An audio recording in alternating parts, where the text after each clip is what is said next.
Okay, I'm wearing now. Here's the black stealth balaclava, the ninja style one. What does this mean by ninja style? It's not only the eye, it is sewn one line down here so that you can do this. If you don't have this line, you can't pull your mask down like this. So what else we did for this was, you can see through the camera, this is the dry fit material, so not so hot, not so sweaty. But still, it is a black color one. When you wear this kind of mask, always you will be touching your lips like that.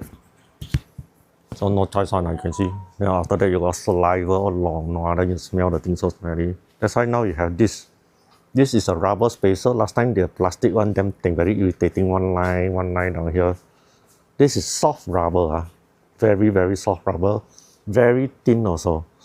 Will not absorb sweat. So now I also a bit hard to talk. So put like this. There's a special groove here to make your nose more fitted, so less irritating. It will not fog your lens.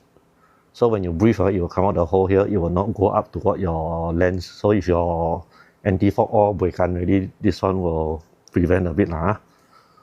So very breathable. It will not let your lips touch the balaclava like this. See? So you can talk properly. Now not so irritating, the lips don't touch the mesh in front. So this is most durable. You buy one time, it lasts you forever. So now we got 2 items for you.